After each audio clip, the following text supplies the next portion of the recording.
On today's episode, we've got a question from one of our viewers. Doug says, I just found out that I can qualify for a much bigger mortgage than I anticipated, but common sense tells me that maybe I shouldn't necessarily buy the most expensive house that I can qualify for. How do you guide people on this? We'll ask Frank coming up next.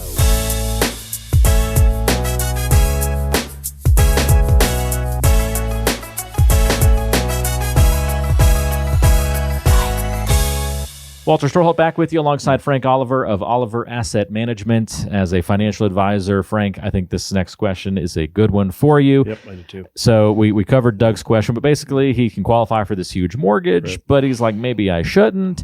Do you ever have these conversations with your clients on buying a new house or downsizing and dealing with this, like how much you should Sure, I do. That? Yeah, absolutely. And this is more of a budgeting question. It is a budgeting question, Well, kind of.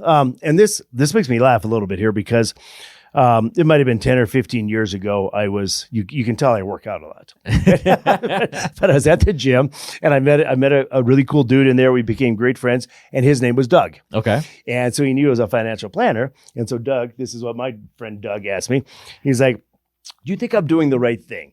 My dad said, son, when you get a good job, what you want to do is buy the biggest house you can get. Right? Okay. And that's going to be your retirement. You live in that thing, and one of these days you'll sell that and cash in all that equity, and that's your retirement plan. And he adhered to that. So he bought one of the biggest houses he could find, and it was a terrible strategy, to be quite honest, Because then if you don't want to move out of the house, you're in trouble. Exactly. So, you have to sell the house to capitalize on that equity, right? Depending on what goes on with cap gains tax, you're going to pay capital gains if you exceed that exclusion, which is $500,000 now if you're married, $250,000 if you're single. And I think there's another component that a lot of people don't think about. A bigger house is going to mean more maintenance. Yeah. It's going to mean higher utilities. Yep. It's going to mean higher insurance. It's going to mean higher property taxes. Mm-hmm. So if you paint a small house versus painting a bigger house, one's going to cost you more. Yeah. Right? Just common sense. Everything does compound. You don't think about this. You think bigger house, more equity. But, I've never done the numbers, but I bet if you added up what you're paying for additional insurance, taxes, maintenance, utilities over a 10-year lifespan, that's going to eat into that equity quite a bit. So I don't really think that's a good idea. Buy a house, Doug, that makes you comfortable, that you can afford, and that you enjoy. But it's I don't think it's your best investment to have a big house. If you can afford it, what the heck? But don't use it from an investment mentality. It sounds like Doug's common sense is leading him in the right direction here. So, it does, yes, exactly. Yeah, it's a good question. I'm glad that Doug asked that. Don't go buy the I most wish my expensive friend would have house asked before. just because. Because your dad told you, right? Yeah. Oh, what a funny story. Right, yeah. Well, there you go. Hopefully that helps you out there, Doug. Good question. Always fun to cover these types of questions on the show. Feel free to leave a comment on the YouTube channel if you would like to have one of your questions answered on a future show.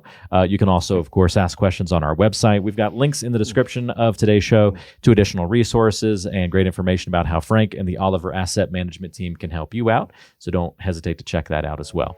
Thanks for the help, Frank. Thanks, Walter. All right, we'll see everybody next time on the Time Blueprint.